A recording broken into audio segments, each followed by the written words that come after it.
6h14, l'actualité de la santé avec le docteur Kierzek, bien sûr, comme chaque matin. Bonjour Gérald. Bonjour Samuel. Gérald, on vous retrouve à 11h30 dans Questions de santé. Ce matin, vous nous expliquez comment faire attention à son cholestérol pendant les fêtes de fin d'année. Pour commencer, est-ce que les fêtes constituent un danger pour notre taux de cholestérol ? Un danger, il faut relativiser quand même. En tout cas, l'alimentation peut faire monter ou baisser le taux de cholestérol sanguin, ça c'est sûr. Alors, l'hypercholestérolémie, ça s'intègre dans quelque chose de plus large, dans ce qu'on appelle le syndrome métabolique. Il y a de l'embonpoint, il y a l'augmentation du cholestérol, il y a un taux de sucre qui va augmenter aussi. Mais bonne nouvelle, ce qu'on met dans notre assiette, ça peut limiter les dégâts justement. J'allais dire un peu la santé au bout de notre fourchette avec juste quelques règles simples.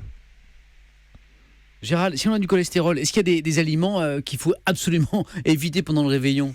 Évitez, je vais pas jouer le rabat-joie, là, le réveillon ça fait partie des grandes occasions, donc il n'y a rien d'interdit. Par contre, si on peut faire un peu attention, allez, par exemple, on va diminuer les charcuteries, on va éviter les plats en sauce, les fritures, on va éviter, et si possible, on peut zapper le fromage sans être impoli si on est invité. C'est sympa du réveillon, ça. Oui, c'est pour ça que je dis rien n'est interdit, mais on peut par exemple, on peut zapper le fromage par exemple, et puis le sucre, c'est vrai qu'on pense aux graisses avec le cholestérol, mais il y a les sucres, notamment les pâtisseries, faut faire un peu attention, et puis sans restriction. Allez, si à l'apéro vous pouvez prendre des petites tomates ou des légumes, ça il n'y a aucun problème, les fibres également, et puis il faut plutôt miser sur des poissons plutôt que sur des viandes. Mais encore une fois, ça fait partie des grandes occasions, donc rien n'est interdit, faut juste lever un peu le pied sur la quantité. Voilà, faut pas se servir 4 fois de la bûche quoi. Gérald, est-ce qu'il y a des moyens pour préparer un peu notre organisme à cette période d'agape ? Et bien justement, pour éviter de se resservir 4 fois de la bûche ou 4 fois de l'entrée, il ne faut pas se restreindre avant. C'est-à-dire si vous vous serrez la ceinture avant, vous allez compenser pendant le repas des fêtes.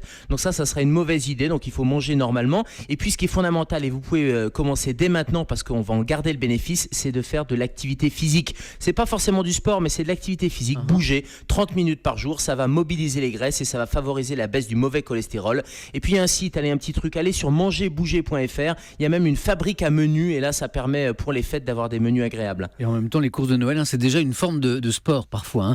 Merci beaucoup Gérald. On vous retrouve tout à l'heure à 11h30 dans Questions de santé et demain bien sûr dans Europe 1. Bonjour.